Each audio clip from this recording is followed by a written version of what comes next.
Quand on fait un temps qui nous plaît pas, on est déçu. Quand on abandonne, on se sent lâche. Salut Duncan. Hello Benoît. Bienvenue pour ce premier numéro de Run, l'émission consacrée à la course à pied. Avec Run, on va vous parler de trail, de marathon, de piste, de tout ce qui fait que vous êtes de plus en plus nombreuses et nombreux à vous mettre à la course à pied. Alors Run, qu'est-ce que c'est ? Déjà, c'est l'occasion de découvrir des athlètes, mais aussi de faire du test matériel ou encore d'avoir des tips pour vos entraînements. N'hésitez pas à liker, à partager et puis aussi à vous abonner ici en bas. Duncan, salut, comment tu vas ? Bah écoute, ça va, hein, il fait beau, on est à Grenoble, donc ça pourrait pas aller mieux. Hein. Les conditions sont vraiment parfaites. Ouais. Je suis hyper heureux de t'avoir pour ce premier numéro. Je vais essayer de résumer un petit peu ton parcours. Franchement, c'est assez impressionnant. Tu as 32 ans, tu habites Grenoble, tu es double champion de France de marathon, tu as été champion d'Europe de cross-country avec des garçons comme Mehdi Frère ou encore comme Jimmy Gressier. Tu as gagné aussi du côté de l'Ultra Trail avec l'Ultra du Saint-Jacques UTMB. T'es un vrai couteau suisse, toi. Ouais, un vrai couteau suisse. Après, sur trail, j'ai quand même pas trop fait mes preuves encore. Voilà, je pense qu'on verra dans quelques années si je peux faire des trucs bien. C'est vrai que pour l'instant, je suis quand même plus focalisé un petit peu sur la route et sur les distances, on va dire, intermédiaires. C'est vrai qu'avant, on aurait tendance à dire distance d'endurance, pas pour le marathon. Le truc, c'est que maintenant, les gens font tellement des distances longues que je sais même plus si le marathon, si c'est du long.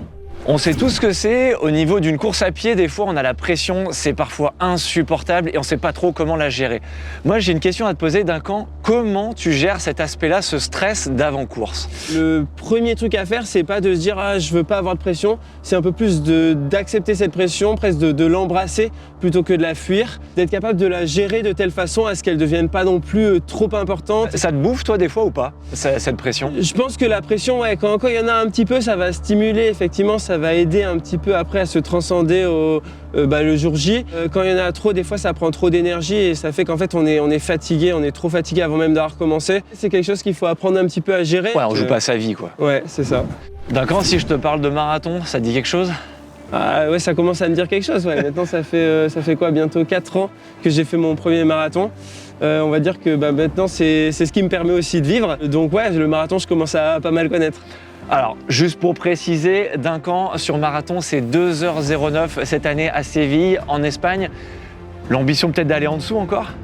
Ouais, c'est sûr que quand j'ai fait 2h09, j'ai réussi à faire 30 km sur les bases de 2h06. Ce jour-là, j'étais pas capable de courir en 2h06, donc les 12 derniers kilomètres ont été difficiles. Après, déjà, forcément, quand on s'entraîne, l'objectif, c'est de progresser.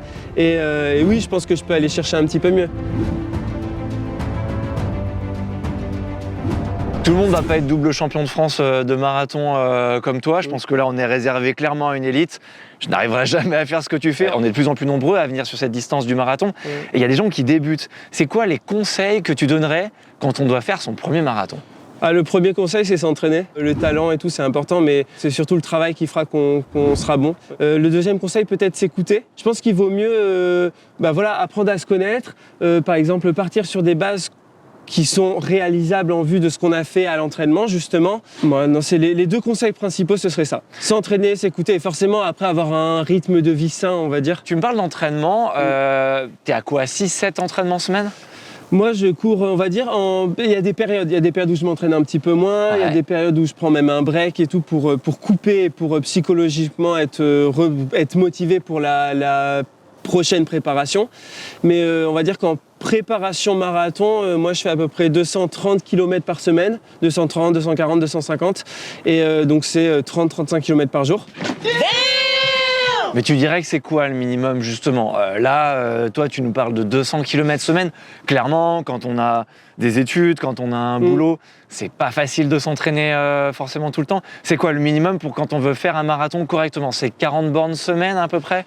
Alors, je pense que ça va dépendre un peu de tout le monde. L'idéal, c'est forcément même pour être motivé, c'est avoir un plan un peu spécifique toutes les semaines, augmenter progressivement, pas vouloir en faire trop d'un coup, le corps a besoin de s'habituer. C'est intéressant ce que tu dis parce que le risque finalement c'est de se péter à l'entraînement. Ouais. C'est ça qui arrive souvent parce que tu as des gens qui vont être à 2 séances semaine et puis qui tout d'un coup à l'approche d'un marathon vont passer à 4 ou 5 séances. Ouais. Là le risque c'est que ça pète, non?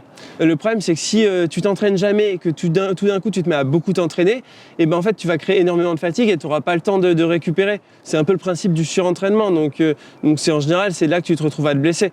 Donc c'est vrai qu'il faut y aller progressivement. Il faut pas sauter les étapes. Faut accepter. Faut être patient. Au début, quand j'ai commencé à courir, ben je sais pas, moi aussi j'avais eu des périostite, j'avais eu des choses un peu classiques comme ça, des sortes de petites blessures.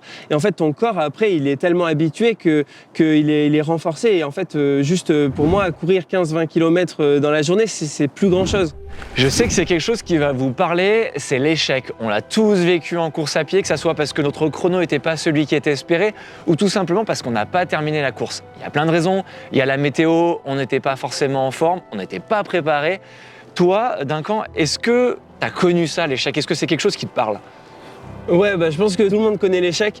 Après, il y en a qui en ont plus ou moins, on va dire. Mais oui, je pense que c'est un truc, de toute façon, c'est obligatoire. On n'est pas obligé de passer un petit peu par des échecs un peu pour réussir.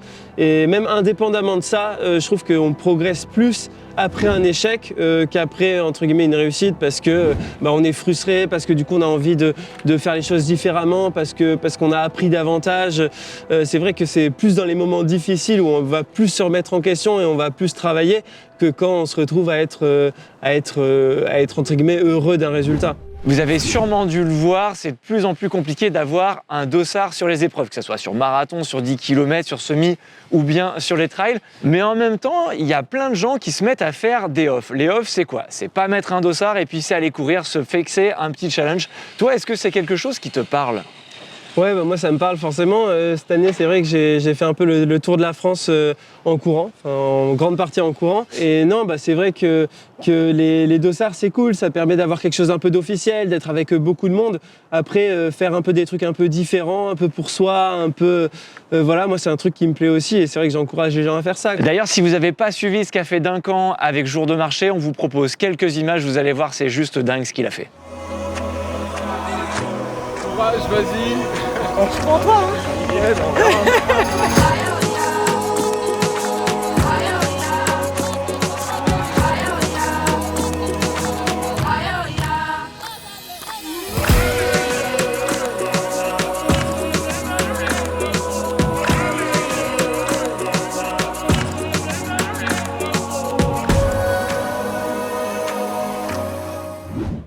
On a tous une course préférée. Moi, personnellement, ça se passe du côté de Beldon avec l'échappée belle. C'est le rêve de ma vie.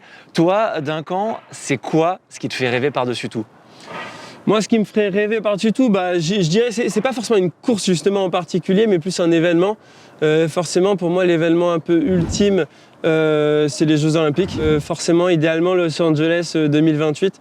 Surtout que j'ai fait mes études aux États-Unis et à côté de Los Angeles. Tu connais bien. Donc voilà, ça aurait du sens pour moi et c'est vrai que je pense que c'est un accomplissement quand tu t'entraînes beaucoup, c'est un peu la récompense, un peu le Graal. Duncan, on est super heureux de t'avoir eu pour ce premier épisode de Run. Ouais, merci Benoît, merci pour ce moment à la Bastille en plein soleil.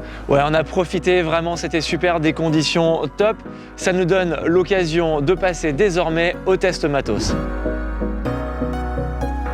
Salut, c'est Sullivan du magasin Terre de Running Voiron et Grenoble. Aujourd'hui, on va tester une chaussure et c'est la Glycérine 23 de chez Brooks. Si vous n'avez jamais couru de marathon, vous situez entre 3h45 et 5h, comme la majeure partie des coureurs aujourd'hui, c'est une chaussure idéale.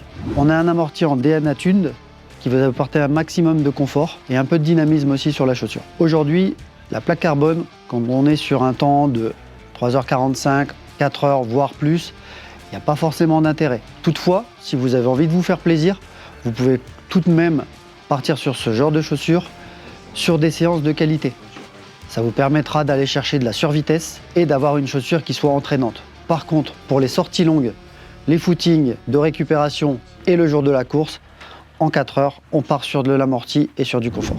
Allez, merci à tous de nous avoir suivis pour ce premier numéro de Run. On vous donne rendez-vous pour un prochain numéro très bientôt. D'ici là, mettez vos baskets, allez faire du sport, faites-vous du bien.